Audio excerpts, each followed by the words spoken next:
بسم اللہ الرحمن الرحیم۔ السلام علیکم ناظرین، پروگرام مکالمہ کے ساتھ میں ہوں آپ کا میزبان عمیر بن ریاض۔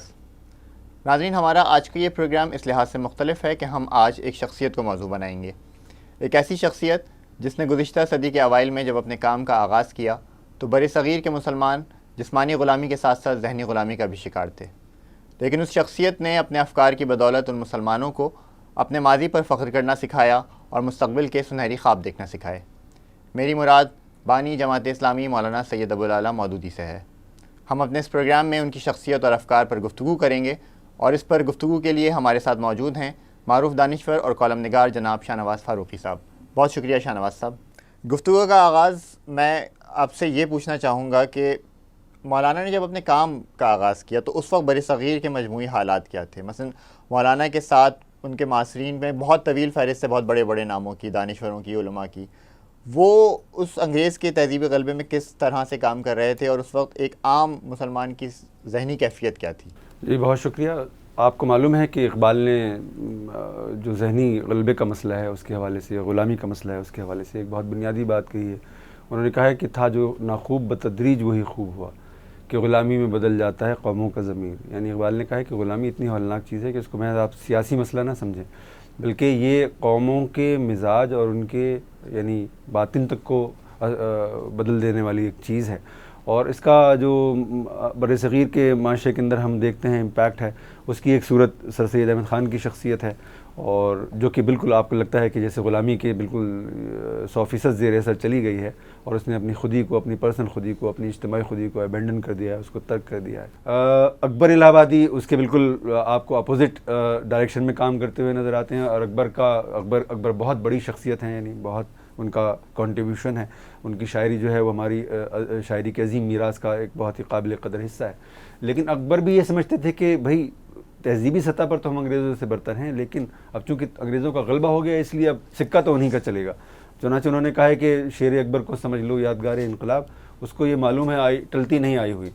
کہ بھئی اب یہ آگے ہیں انگریز، تو اب یہ آگے ہیں اور قیامت تک کے لیے آگے ہیں۔ اچھا، علماء کا ایک طبقہ تھا کہ جو انگریزوں کی بظاہر مزاحمت کر رہا تھا، فکری مزاحمت کر رہا تھا، اور وہ دین کی روایت کو بچانے کے لیے کوشاں تھا، لیکن اس نے بھی یہ بات مان لی تھی کہ ہمارا جو دین ہے وہ عقائد تک اور عبادات تک اور یعنی اخلاقیات تک محدود ہوگا، اور اس کا عملی زندگی سے کوئی تعلق نہیں ہوگا، ریاست اور سیاست سے کوئی تعلق نہیں ہوگا۔ تو یہ بھی گویا غلامی کی ہی امپیکٹس کا یعنی ایک نتیجہ تھا۔ جب ہم مولانا کی شخصیت کو دیکھتے ہیں تو ہمیں یہ نظر آتا ہے کہ مولانا کی شخصیت کا یہ پہلو اتنا عجیب و غریب ہے کہ مولانا کی شخصیت پر کہیں بھی ہمیں غلامی کی اس نفسیات کا اثر نظر نہیں آتا، اور وہ پہلے دن سے اسلام پر اور اس کی عظمت پر اور اس کی فوقیت پر اور اس کے غلبے پر اس طرح سے کنونس ہیں کہ ان کے ذہن میں شک کی کوئی کیفیت موجود ہی نہیں ہے۔ اور آپ کو معلوم ہے کہ جب وہ غالباً 19-20 سال کی عمر کے اندر ان کو الجمیت کا ایڈیٹر بنایا گیا،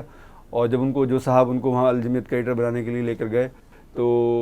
اور انہوں نے ان کے مناقب بیان کیے کہ صاحب ان کی یہ اہلیت ہے اور یہ صلاحیت ہے اور یہ ان کا علم ہے اور یہ ان کا فضل ہے، تو جو صاحب ان کو اپوائنٹ کرنے والے تھے وہ اس سے متاثر ہوئے بہت، لیکن انہوں نے مولانا کے غیاب میں غالباً یہ بات کہی کہ بھائی ان کی داڑھی تو ہے نہیں۔ تو انہوں نے جو جواب دیا مولانا کے بارے میں، انہوں نے کہا کہ ان کے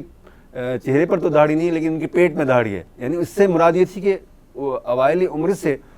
اسلام جو ہے وہ گویا ان کی رگو پے کے اندر سرائیت کیے ہوا تھا، اور یہ جو سلسلہ ہے یہ کنسالیڈیٹ ہوتا چلا گیا، آگے بڑھتا چلا گیا، اور مولانا کی شخصیت کے اندر یہ آسپیکٹ نمایاں ہوتا چلا گیا۔ یہ کیسے ہوا؟ ہم جس دور کی بات کر رہے ہیں اس وقت بہت بڑے بڑے علماء بھی اس غلبے سے، تہذیبی غلبے سے بچ نہیں سکے، اپنی فکر کو بچا نہیں سکے، تو مولانا کس طرح سے بالکل مروبیت کی نفسیات سے باہر نکلے اور انہوں نے اسلام کو جس طرح سے پیش کیا، اس کی مثال بر صغیر کی اس 100 سالہ تاریخ میں تو، غلامی کی 100 سالہ تاریخ میں تو نہیں ملتی تھی؟ جی بالکل۔ آرنلڈ ٹوائنبی نے اس حوالے سے ایک بہت دلچسپ بات کہی ہے۔ انہوں نے کہا ہے کہ انسان کی چیلنج کے ساتھ تعلق کی 2 صورتیں ہو سکتی ہیں۔ نمبر 1 یہ کہ آپ چیلنج کو بوجھ بنا لیں اور اس کو اپنے سر پر ٹوکرے کی طرح لے کر پھریں، ٹھیک ہے، یا یہ کہ آپ اس چیلنج کو ایک موٹیویشنل فورس کے اندر جو ہے کنورٹ کر دیں، اس کو ایک تحرک میں تبدیل کر دیں۔ تو ہمیں مولانا کے حوالے سے نظر آتا ہے کہ انہوں نے دیکھا کہ اچھا غلام ہے قوم، اور اسلام جو ہے اس کی تہذیب جو ہے وہ مغلوب ہو گئی ہے، تو کیا ہوا، ہم اس چیلنج کو ہم فیس کرتے ہیں اور ہم اس مغلوبیت کو غلبے کے اندر تبدیل کرتے ہیں۔ اور مولانا نے انفرادی سطح کے اوپر یہ کام کر کے دکھایا بتمام و کمال۔ اور آپ کو معلوم ہے کہ ان کی زندگی کا جو ٹرننگ پوائنٹ ہے وہ غالباً وہ ہے کہ جب مولانا نے لکھا کہ میں دہلی کی جامع مسجد کے اندر نماز جمعہ پڑھنے کے لیے گیا، اور جو خطیب عصر تھے یعنی مولانا محمد علی جوہر، وہ اس وقت خطبہ جمعہ دے رہے تھے، اور وہ اپنے خطبے میں کہہ رہے تھے کہ کیا مسلمان نہیں دیکھ رہے ہیں کہ ان کا جو تصور جہاد ہے اس پر ہندوؤں کی طرف سے اور انگریزوں کی طرف سے اور دوسری اسلام دشمن طاقتوں کی جانب سے کیسے کیسے رقیق حملے ہو رہے ہیں، اور کیا مسلمانوں میں کوئی ایسا شخص نہیں ہے جو جذباتی جواب نہیں علمی جواب دے سکے ان حملوں کا۔ تو مولانا نے کہا کہ اگرچہ میں اس کا مخاطب نہیں تھا، اس کا مخاطب تو پورا مجمع تھا، لیکن یہ کہ میں نے محسوس کیا کہ یہ کام جس آدمی سے یہ کہہ رہے ہیں وہ آدمی میں کیوں نہ ہوں۔ اور آپ کو معلوم ہے کہ پھر مولانا نے جہاد کے موضوع پر کانٹینٹ جمع کیا اور وہ کتاب لکھی جو الجہاد فی الاسلام کے نام سے جانی جاتی ہے۔ تو یہ مولانا کی زندگی کے اندر ایک ٹرننگ پوائنٹ تھا کہ اپنی فکر کو یعنی جو ان کا ذاتی چیلنج ہے یا اجتماعی چیلنج ہے اس کو انہوں نے ایک فکر کے اندر کنورٹ کیا، ایک جدوجہد کے اندر کنورٹ کیا اور غلبہ اسلام کی ایک تحریک کے اندر اس کو تبدیل کیا۔ اچھا، یہ مولانا کے دور میں اور لوگ بھی اسلام پہ بات کر رہے تھے۔ اب ہم اس وقت دیکھتے ہیں کہ نہ صرف دانشور طبقہ بلکہ عام لوگ جو تھے وہ بھی غلامی کو تسلیم کر چکے تھے۔ ایک ایسے وقت میں ایک فرد جو بالکل ہی آپ کو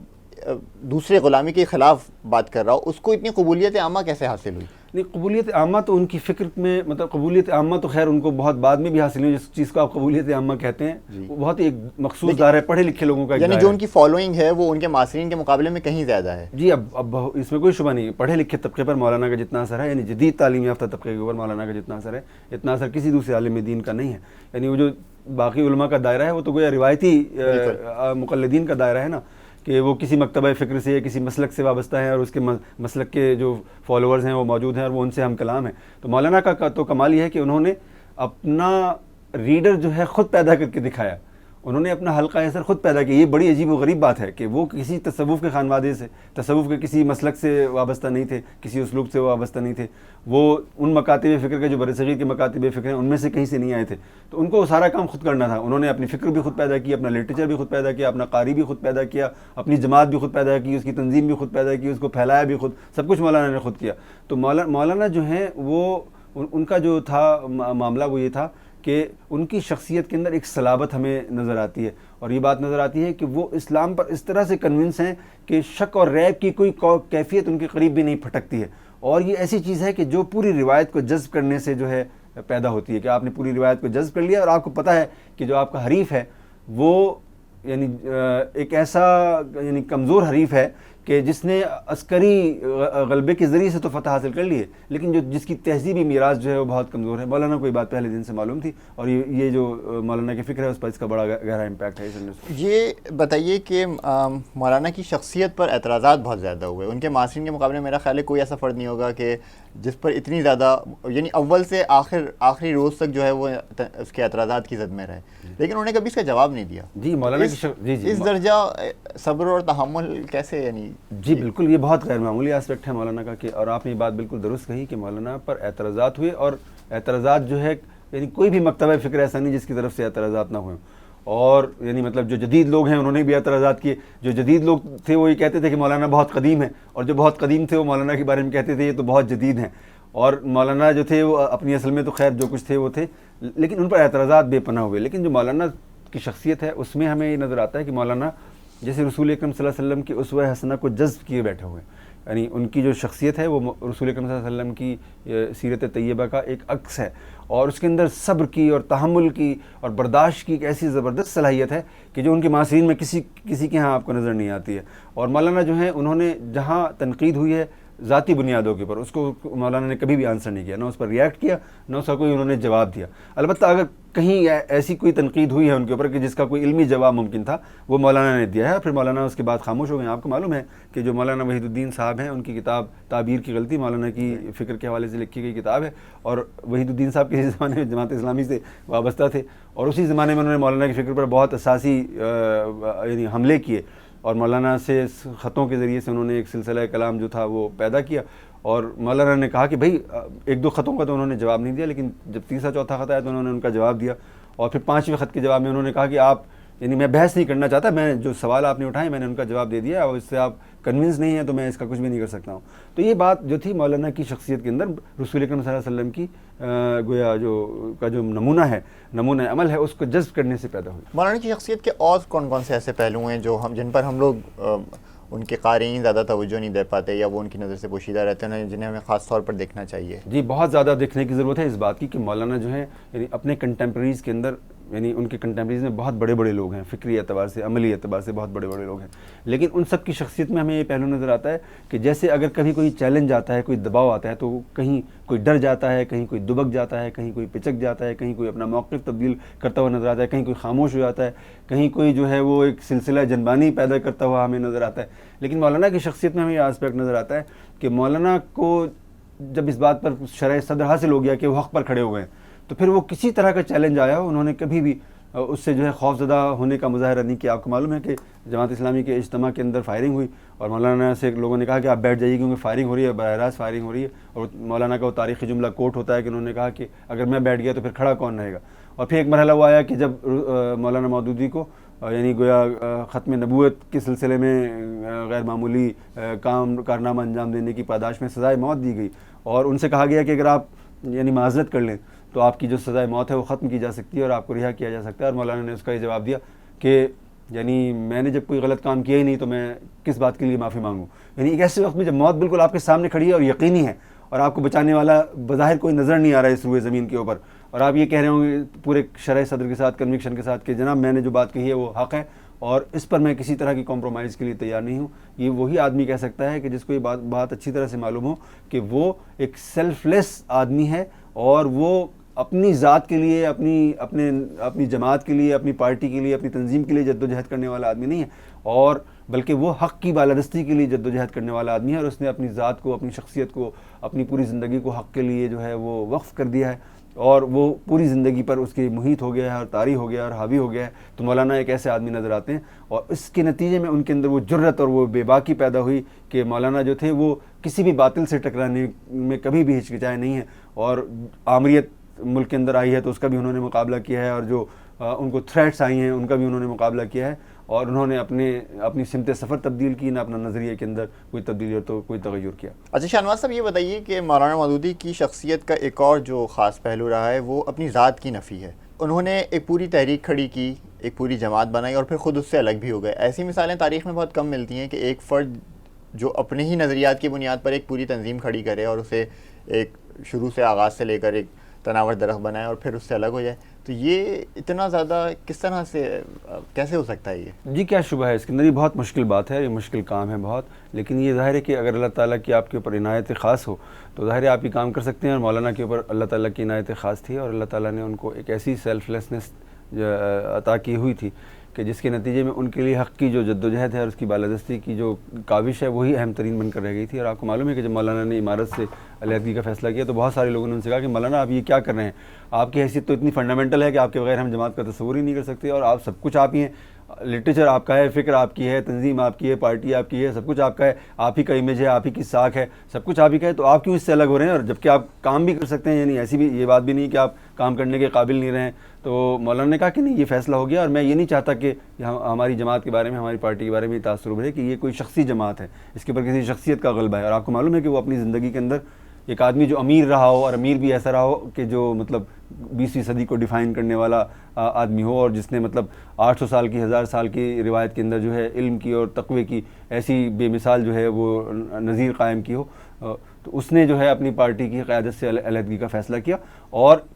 وہ پارٹی کے قائد سے ایک بار پھر ایک کامن آدمی بن کر سامنے آیا، ایک لیمن، ایک کارکن بن کر سامنے آیا، اور ایک دوسرے آدمی کو اس نے امیر کے منصب پر فائز کیا اور خود اس کی عمارت کو اس نے ایکسیپٹ کیا. اور آپ کو معلوم ہے کہ مولانا جو تھے وہ ان کی جو گویا وسیع النظری ہے یا ان کی وسیع القلبی ہے، اس کا یہ عالم تھا کہ ایسے کئی مرحلے آئے ان کی زندگی میں کہ جب مولانا کو جماعت کی پالیسی سے اختلاف ہوا یا انہوں نے کہا کہ جو آپ نے فیصلہ کیا یہ ٹھیک نہیں ہے، مولانا کی بصیرت یہ کہتی تھی کہ یہ فیصلہ ٹھیک نہیں ہے، لیکن چونکہ ان کو یہ پتہ تھا کہ ابھی فیصلہ شورا کا فیصلہ ہے، اس لیے انہوں نے اس کو آمنا، اس کے آگے انہوں نے سر تسلیم خم کیا. یہ اتنی بڑی بات ہے کہ یعنی ورنہ تو وہ اپنی اگر شخصیت کا پرچم لے کر کھڑے ہو جاتے تو مطلب جماعت کو شاید اپنے ڈیسیجن کو ریورس کرنا پڑ جاتا. ان کی شخصیت اتنی فنڈامنٹل تھی، اتنی بڑی تھی، لیکن مولانا یہ بات سمجھتے تھے کہ جو اجتماعی جدوجہد ہے اس کا یہ اسلوب نہیں ہے. جب اجتماعیت کو ایک فیصلہ کر لیتی ہے تو خواب اس سے اتفاق کرتے ہوئے یا نہ کرتے ہوئے اس کو فالو کرنا چاہیے. تو مولانا نے اپنی زندگی کے اندر عملاً اس کو برت کر دکھایا، اور نہ صرف یہ کہ جماعت کے لوگوں کے لیے ایک مثال قائم کی بلکہ پوری امت کے لیے ایک مثال قائم کی کہ کس طرح سے ایک آدمی جو ہے وہ اپنی ذات کو اس کی نفی کرتا ہوا اس منزل تک آ گیا کہ اس نے اپنے عہدے کو اور اپنے منصب کو ترک کیا اور اپنی پوزیشننگ کو اس نے تبدیل کیا، اور صرف علم کی بنیاد پر اس نے رہنمائی کا کام تو جاری رکھا، لیکن اس میں بھی اس نے کوئی مرکزیت حاصل کرنے کی اور پیدا کرنے کی کوشش نہیں کی، اور اس نے جماعت کو ہے آزادانہ طریقے سے کام کرنے کے لیے چھوڑ دیا۔ یہ بتائیے کہ مولانا کے اسلوب پر بات کرتے ہیں۔ مولانا کا اسلوب بڑا، یعنی ان کو ادیب بھی کہا جاتا ہے، انشا برداشت کہا جاتا ہے۔ انہوں نے اپنی نوعیت کی جو تحریر لکھی ہے، جو وہ عام جو اس وقت کا مروج دینی علم تھا اس سے بالکل ہٹ کر ہے۔ جی، یہ اس کی کیا خاصیت ہے، کیا خصوصیت جی ہے؟ اس کے بہت سارے اسپیکٹس ایسے ہیں جن پر کہ گفتگو کی ضرورت ہے۔ مولانا کا جو فکری کارنامہ ہے زبان اور بیان کی سطح پر وہ یہ ہے کہ عموماً یہ ہوتا ہے کہ جب آپ یعنی گویا اسلوب بدلتے ہیں تو اس کے ساتھ ساتھ معنی بھی لفظ کے تبدیل ہو جاتے ہیں، الفاظ کے معنی بھی تبدیل ہو جاتے ہیں۔ مولانا کا کمال یہ ہے، اللہ تعالیٰ نے ان کو یہ استعداد دی ہے عجیب و غریب کہ جو ان کے سوا نثر کے اندر کسی کو حاصل نہیں رہی، کہ انہوں نے معنی کو، اسلام کے معنی کو تبدیل کیے بغیر اظہار کے پورے سانچے کو بدل دیا۔ یعنی یہ اتنی عجیب و غریب بات ہے کہ جس کا کوئی تصور نہیں کر سکتا تھا۔ یعنی یہ اگر اللہ تعالیٰ کی طرف سے عطا نہ ہوتی تو یہ ممکن نہیں تھا۔ یعنی اور یہ اجتہادی فکر کا یہ سب سے بڑا مظہر ہوتا ہے کہ آپ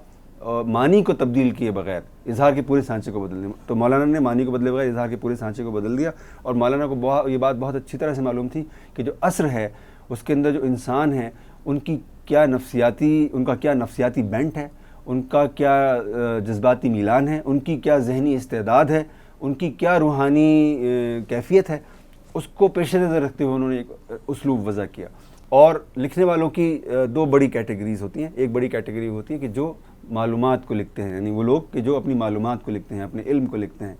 اور دوسرے وہ لوگ کہ جو اپنی انڈرسٹینڈنگ کو لکھتے ہیں، اپنی تفہیم کو لکھتے ہیں۔ مولانا کا کمال یہ ہے کہ انہوں نے وہ اپنی کسی تحریر کے اندر بھی اپنی معلومات کو اور اپنے علم کو کمیونیکیٹ کرتے ہوئے نظر نہیں آتے، بلکہ وہ اپنی انڈرسٹینڈنگ کو کمیونیکیٹ کرتے ہوئے نظر آتے ہیں۔ اور پھر مولانا کی تحریر کی ایک بہت ہی نمایاں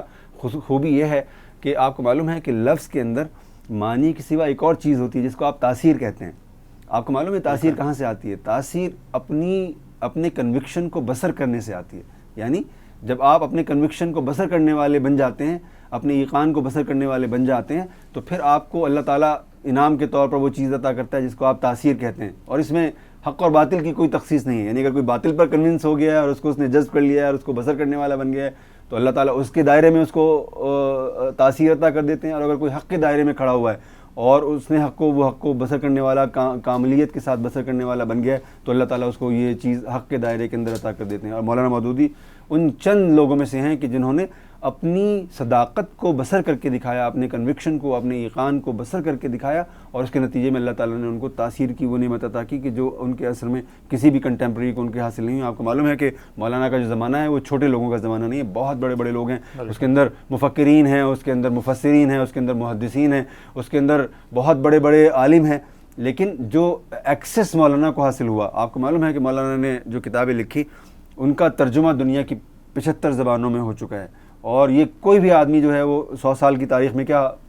800 1000 سال کی تاریخ میں بھی آپ کو ایسا نظر نہیں آتا جس کا کام اتنے بڑے پیمانے کے اوپر ترجمہ ہو کر لوگوں تک پہنچاؤ۔ تو مولانا کی جو فکر ہے وہ اسی لیے 20ویں صدی کو اور غالباً 21ویں صدی کو بھی ڈیفائن کرنے والی فکر ہے۔ مولانا کے موضوعات کی بڑی ورائٹی ہے۔ ایک طرف وہ اسلام کے فنڈامنٹلز پہ بات کرتے ہیں، ان کی اثر نو دریافت اور موجودہ اثر کے مطابق جو ہے ان کی تشریح کرتے ہیں۔ دوسری طرف وہ مغرب پر ایسی زبردست تنقید کرتے ہیں کہ جیسے ان سے زیادہ مغربی تہذیب کو کوئی جاننے والا نہیں ہے۔ بہت سارے ان کی شخصیت کے اور ان کے افکار کے پہلو ہیں۔ یہ اتنی ورائٹی کیسے ان کے پاس؟ جی، ورائٹی کا تعلق اس بات سے ہے کہ مولانا نے جو ہے 2 کام کیے، اور اس کے سوا جو میں نے ابھی ہم نے اسلوب پر بات کی، ان کی فکر کے 3 دائروں پر، 3 زاویوں پر بات کی، اس میں 2 آسپیکٹ اس کے اور ہیں۔ مولانا ان لوگوں میں سے ہیں کہ یعنی مولانا کے زمانے میں ایسے لوگ تو بہت تھے جو یہ بتا رہے تھے کہ اسلام کیا ہے، حق کیا ہے، یہ تو بتا رہے تھے وہ۔ لیکن آپ کو پتہ ہے کہ اسلام صرف یہ نہیں کہتا کہ یہ بتاؤ کہ حق کیا ہے، بلکہ وہ یہ کہتا ہے کہ تفہیم اس وقت مکمل ہوگی جب آپ یہ بھی بتائیں گے کہ باطل کیا ہے۔ یعنی آپ کو معلوم ہے کہ انبیاء اور مرسلین کی تاریخ کا یہ پہلو ہے کہ انبیاء اور مرسلین نے ایک جانب یہ بتایا کہ توحید کیا ہے، الہ کس کو کہتے ہیں اور رب کس کو کہتے ہیں اور رحمان کون ہے، یہ بتایا ہے، اور پھر دوسری طرف انہوں نے یہ بتایا کہ باطل کیا ہے، شرک کیا ہے، کفر کیا ہے۔ تو مولانا نے یہ بتایا، ایک طرف تو یہ بتایا کہ اسلام کیا ہے اور اس کی کیا تفصیل ہے، اور اس کو جو کنٹمپریری اسلوب ہے اس میں انہوں نے بیان کیا، اور دوسری طرف انہوں نے بتایا کہ جو ہمارا عصر ہے اس کا طاغوت کون ہے۔ مثلا انہوں نے سوشلزم کو طاغوت قرار دیا اور اس کی انہوں نے تنقید لکھی اور بتایا کہ اس کے اندر کیا نقص ہے، اور اس کے دو زاویے انہوں نے بنائے۔ ایک یہ کہ انہوں نے یہ بتایا کہ یہ اپنی فکر کے اندر کس طرح ناقص ہے، اور پھر یہ اسلامی نقطہ نظر سے کس طرح سے ناقص ہے۔ اسی طرح انہوں نے سرمایہ دارہ نظام کو طاغوت قرار دیا اور اس کی انہوں نے تنقید لکھی اور مسلمانوں کو کہا کہ اس سے آپ کو بچنا ہے. تو مولانا جو تھے یہ سمجھتے تھے کہ جو چیلنجز آ رہے ہیں یعنی آپ کو معلوم ہے کہ جو ہمارا زمانہ ہے اس کے اندر یہ بڑا مسئلہ پیدا ہوا کہ جو مغربی فکر کا غلبہ تھا اس نے ہماری اس یعنی گویا وابستگی کو جو اسلام کے ساتھ اور زندگی کے مختلف دائروں کے ساتھ ہماری تھی اس کو کمزور کیا, اور اس کے نتیجے میں یہ خیال پیدا ہوا, یعنی علماء تک کے اندر یہ خیال پیدا ہوا کہ بھئی ٹھیک ہے اسلام جو ہے عقائد اور عبادات کا اور اخلاقیات کا مجموعہ تو ہے, لیکن اب ریاست اور سیاست سے اس کا کوئی تعلق نہیں ہے. مولانا نے اس پوری فکر کو چیلنج کیا, اور یہ جو آپ سنتے ہیں اس دنیا کے اندر ہر کوئی اب یہ کہتا ہوا نظر آتا ہے پاکستان کے اندر بھی اور پاکستان سے باہر بھی کہ اسلام ایک مکمل ضابطہ حیات ہے. یہ مولانا کا تصور ہے, یہ مولانا کی اصطلاح ہے, یہ مولانا کا اظہاری سانچہ ہے. یہ اظہاری سانچہ, یہ اصطلاح, یہ تصور دنیا میں کہیں بھی کوئی بھی شخص استعمال کرتا ہوا اگر آپ کو نظر آئے تو خواہ اس کو یہ بات پتہ ہو یا نہ پتہ ہو وہ مولانا کے زیر اثر ہے. آپ کو معلوم ہے یہ بات. تو مولانا جو تھے انہوں نے ایک جانب یہ بتایا کہ حق کیا ہے اور دوسری جانب یہ بتایا کہ انہوں نے باطل کیا ہے, اور انہوں نے دیکھا کہ باطل جس دائرے میں ہمیں چیلنج کر رہا ہے, اگر وہی کہہ رہا ہے کہ اسلام میں سیاست کا کوئی تصور نہیں, مولانا نے اس کا جواب دیا. اگر وہی کہہ رہا ہے کہ اسلام کے پاس جو ہے معیشت کا کوئی تصور نہیں, مولانا نے اس کو چیلنج کیا اور اس کا جواب دیا. اگر وہی کہہ رہا ہے کہ صاحب ہمارے زمانے کے اندر جو ہے وہ گویا برتھ کنٹرول کی ضرورت ہے, مولانا نے اس کو چیلنج کیا اور اس کا جواب دیا. تو جتنے بھی چیلنجز ان کو نظر آئے اس کو انہوں نے آنسر کیا, اور اس کے نتیجے میں ان کی فکر کے اندر وہ تنوع پیدا ہوا جس کی آپ نے نشاندہی کی. آپ کے خیال میں مولانا کا سب سے بڑا کارنامہ, تحریری کارنامہ, یعنی آپ ان کی کس تحریر کو قرار دیں گے کہ جو تحریری مولانا کی تو ہر چیز ہی کارنامہ ہے. مولانا نے جو چیز بھی لکھی وہ آپ کو پتہ ہے کہ وہ اس نے حیات جامدہ جو ہے وہ حاصل کر لی اور اللہ تعالیٰ نے اس کے اندر برکت پیدا کر دی. لیکن مولانا خود ہی بات کہتے تھے کہ مولانا سے جب کسی نے پوچھا کہ آپ کی کون سی تحریر جو ہے, کون سی کتاب جو ہے زندہ رہنے والی ہے, تو مولانا نے خود اپنی جس کتاب کو پن پوائنٹ کیا وہ تفہیم القرآن ہے, یعنی قرآن مجید کی تفسیر ہے. اور شاید وہ اس لیے بھی ہے کہ وہ تفسیر جو ہے مولانا مودودی کے علم کا نچوڑ ہے. یعنی مولانا نے اور مختلف دائروں میں جو کچھ کہا ہے اس کا جو سطح ہے وہ اس گویا کتاب کے اندر, تفسیر کے اندر سمٹ آیا ہے, اور وہ ایک بہت ہی غیر معمولی کتاب بن گئی ہے. ویسے میں سمجھتا ہوں کہ مولانا کی اور بہت ساری کتابیں ایسی ہیں جو زندہ رہنے والی ہیں, اور مطلب یہ کہ وہ ابھی تک مولانا کی فکر کو جو ہے 70 سال تو ہو گئے ہیں نا, تو مولانا ابھی تک اسی طرح سے آپ کو ریلیونٹ محسوس ہوتے ہیں. ان کی تحریروں کا بیشتر حصہ 80-90% حصہ آج بھی آپ کو اسی طرح سے ریلیونٹ محسوس ہوتا ہے جیسا کہ ان کی زندگی میں ریلیونٹ محسوس ہوتا تھا. اور مولانا چاہتے یہ تھے کہ ان کی فکر کا جو یہ تسلسل ہے, مولانا نے کبھی بھی یہ نہیں کہا اور مولانا نے کبھی بھی یہ تاثر نہیں دیا کہ وہ حرف آخر لکھنے والے آدمی ہیں. انہوں نے کہا وہ تو ہمیشہ یہ کہتے رہے کہ میں تو اسلام کا ادنیٰ سپاہی ہوں اور جو مجھ سے بن پڑ رہا ہے وہ میں کروں گا اور باقی جو کام ہے وہ میرے بعد آنے والے لوگ کریں گے. تو مولانا یہ سمجھتے تھے کہ ان کا لگایا ہوا پودا یہ تناور درخت بنے گا اور اس پر پھل پھول آئیں گے اور یہ جو ہے اس کی قوت نمو بڑھے گی اور نیا کام کرنے والے ان کی تحریک کے اندر پیدا ہوں گے. مولانا کے افکار پہ آپ نے کہا کہ جو فرد بھی یہ کہتا ہے کہ اسلام ایک مکمل ضابطہ حیات ہے وہ کسی نہ کسی درجے میں ان کے زیر اثر ہے. میں چاہوں گا آپ اس کی مزید وضاحت کریں کہ ان کے افکار نے کس طرح سے اور کہاں کیا کیا اثرات ڈالے ہیں. جی مطلب دیکھیے نا, ہمارا جو زمانہ تھا اس سے پہلے میں نے آپ سے کہا نا کہ جو غلامی کا امپیکٹ تھا وہ اتنا زبردست تھا کہ ہم جیسے اجتماعی زندگی سے وڈرا کر گئے تھے. پوری جو امت تھی, یعنی پاکستان بر صغیر کی ملت اسلامیہ بھی اور یہ پورے عالم اسلام کی کیفیت تھی کہ ہم نے کہا کہ بھئی ٹھیک ہے اب اسلام جو ہے ہماری پرسنل لائف تک محدود ہوگا, کلیکٹیو لائف سے اس کا کوئی تعلق نہیں ہوگا. مولانا نے اس پورے نوشن کو چیلنج کیا. انہوں نے کہا نہیں, اسلام 1400 سال پہلے بھی ایک مکمل ضابطہ حیات تھا اور وہ آج بھی ایک مکمل ضابطہ حیات ہے, اور وہ زندگی کے ہر شعبے کے اندر ہمیں رہنمائی فراہم کرتا ہے. یہ الگ بات کہ مجھ سے واقف نہ ہو. اور مولانا نے اپنے زمانے کی موضوعات کے اعتبار سے اسلام کے اس فکری پہلو کو گویا فارمولیٹ کیا اور اس کو مختلف موضوعات کے اندر تقسیم کیا, اور ان موضوعات کے اندر تقسیم کر کے انہوں نے اپنی اس فکر کو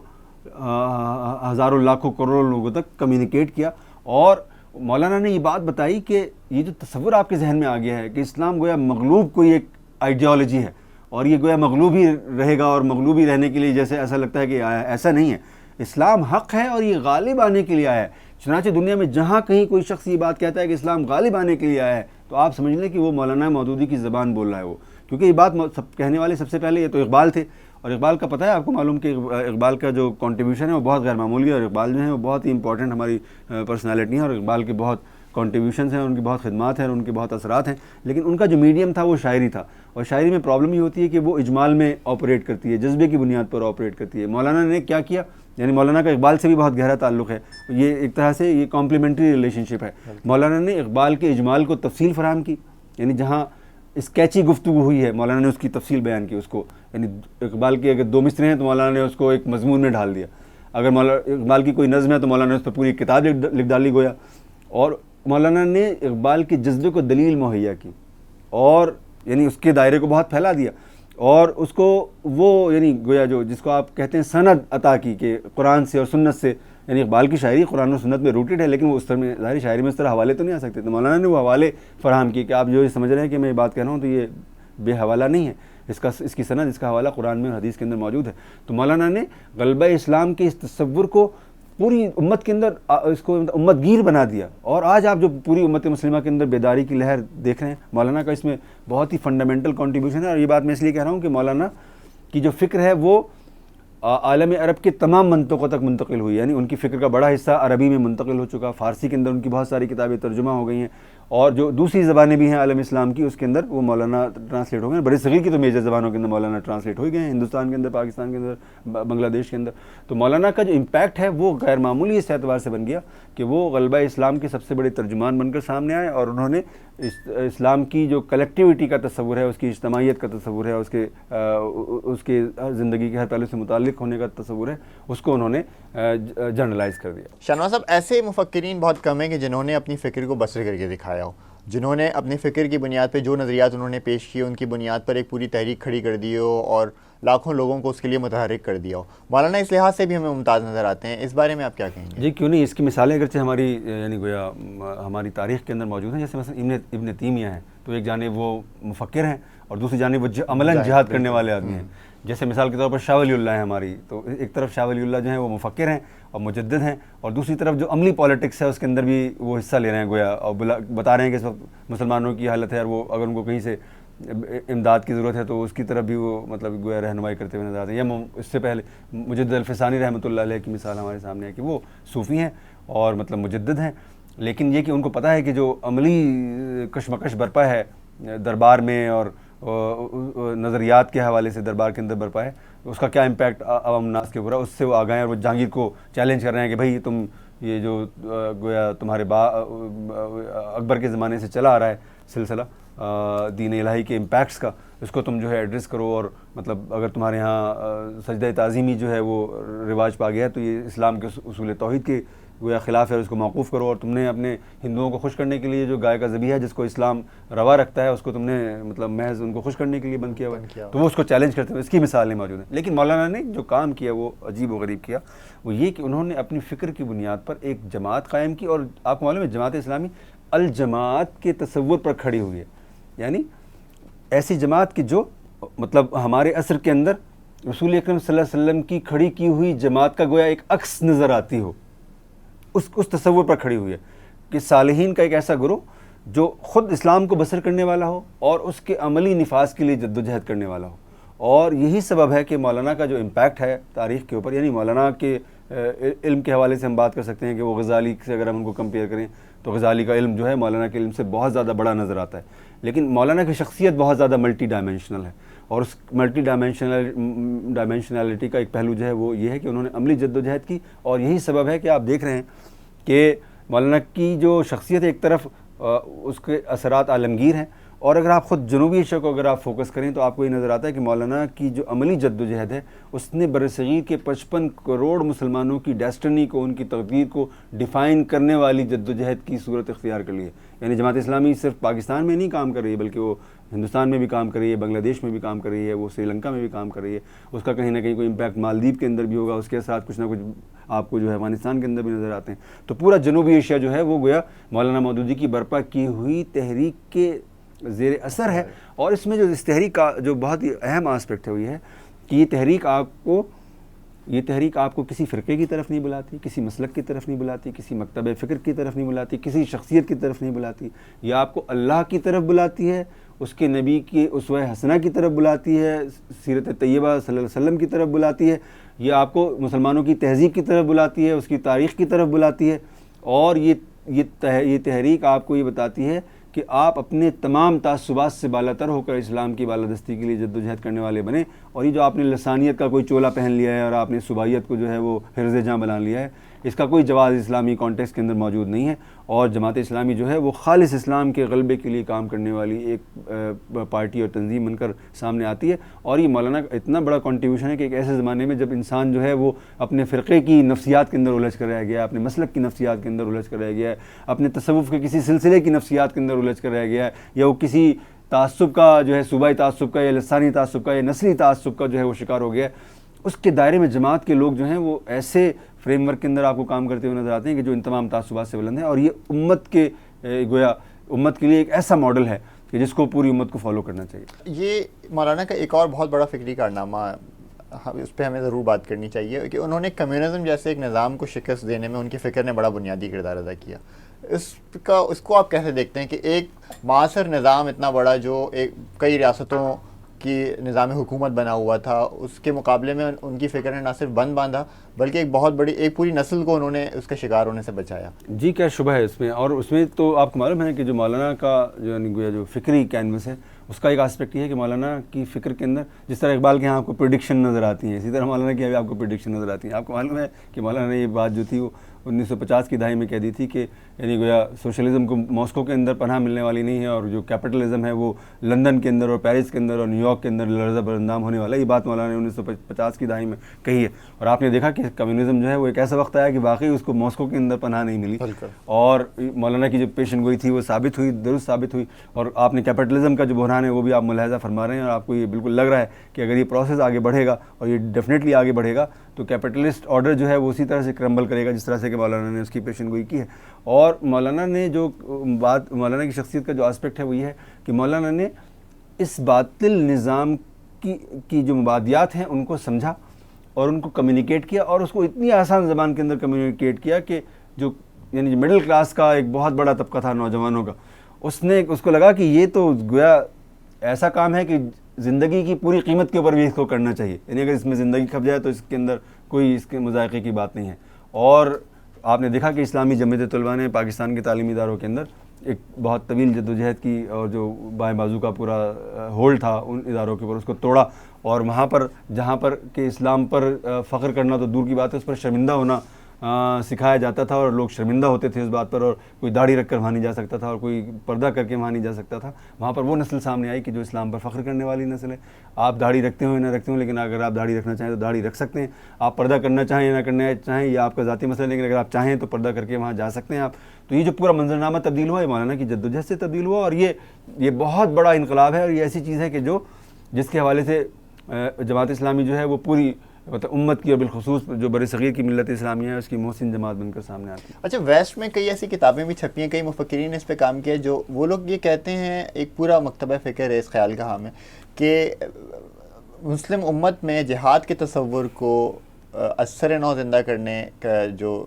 کریڈٹ جاتا ہے، یا گناہ جن کے سر ہے وہ یا تو مولانا مودودی ہیں یا اخوان کے بانی حسن البنا اور سید قطب، یہ کیا واقعی یہ درست ہے کہ یہ تصور ہمارے یہاں سے ختم ہو چکا تھا اور پھر اس کو اثر نو؟ جی اس میں تو کوئی شبہ نہیں ہے کہ جو جہاد تھا اس کے بارے میں یہ تصور تھا کہ جہاد تو گویا تب وہ درست تصور ہے، یعنی مسلمان ہی مانتے تھے کہ حق ہے، مگر یہ ان کو لگتا تھا یہ پریکٹس تھوڑی ہو سکتا ہے کبھی بھی۔ لیکن مولانا نے اس کو اتنی قوت کے ساتھ بیان کیا ہے۔ الجہاد فی الاسلام جب آپ پڑھتے ہیں تو اس میں جہاد کا تصور،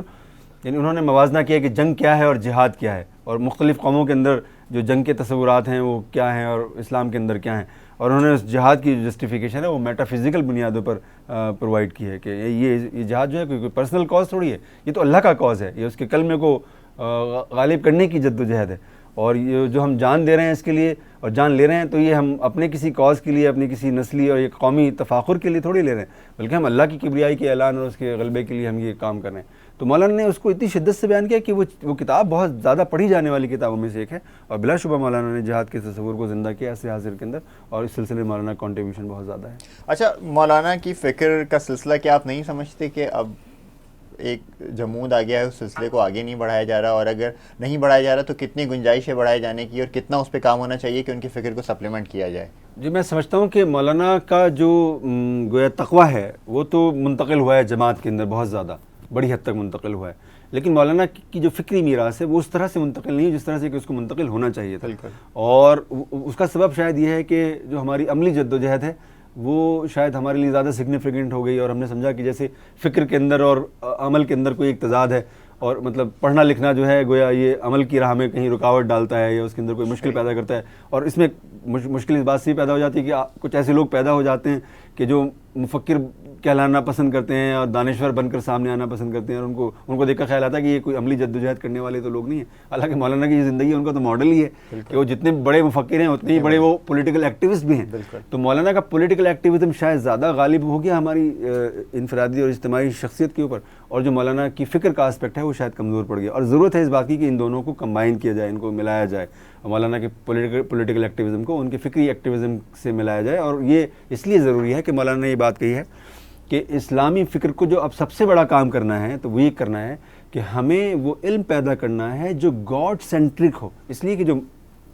کنٹمپرری ویسٹ ہے اس نے جو بھیانک غلطی کی ہوئی ہے کہ اس نے ایک ایسا علم پیدا کیا جو مین سینٹرک ہے، اور وہ نہ خدا کو مانتا ہے، نہ وہ خدا کو ریکگنائز کرتا ہے، نہ وہ خدا کو کہیں تلاش کرتا ہے، نہ اس کے عرفان میں وہ ہماری کوئی مدد کرتا ہے بلکہ رکاوٹ ڈالتا ہے. اور مولانا نے کہا کہ اب مسلمانوں کو یہ کام کرنا ہے، اور ظاہر ہے کہ یہ کام وہ بالکل اس طرح کا کام ہے جو آج سے 600-700 سال پہلے مسلمانوں نے کیا تھا، کہ ہمیں ایک ایسا علم سیاست پیدا کرنا ہے کہ جس کی جڑیں جو ہیں وہ اسلام کے اصول توحید کے اندر پیوست ہوں. ہمیں ایک ایسی نفسیات، ایک ایسی عمرانیات، ایک ایسی معاشیات پیدا کرنی ہے جس کی جڑیں جو ہیں اصول توحید کے اندر پیوست ہوں. اور مولانا نے اپنی سطح پر، اپنی مطلب شخصی سطح پر یہ کام بتمام و کمال کر کے دکھایا. اور مولانا یہ سمجھتے تھے کہ چونکہ ان کا یہ کام اتنا امپورٹنٹ ہے، اور امپورٹنٹ سے مراد یہ کہ اتنا مطلب یہ کنٹمپرری اعتبار تناظر میں اتنا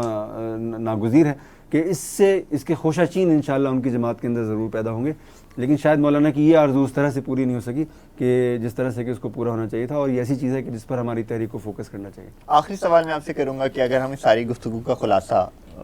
چند الفاظ میں بیان کرنا چاہیں تو آپ کس طرح سے مولانا کی شخصیت اور افکار کا خلاصہ بیان کریں؟ مولانا کی فکر کو اگر آپ ایک جملے کے اندر بیان کرنا چاہیں تو وہ صرف اور صرف یہ ہے کہ ہمیں اللہ تعالیٰ کی کبریائی کا اعلان اپنی انفرادی، اجتماعی، قومی اور بین الاقوامی زندگی میں کرنا ہے، اور اللہ تعالیٰ کی کبریائی کو عملاً نافذ کر کے دکھانا ہے. اور مولانا کی شخصیت کا جو سب سے بڑا اسپیکٹ ہے وہ یہ ہے کہ اللہ تعالیٰ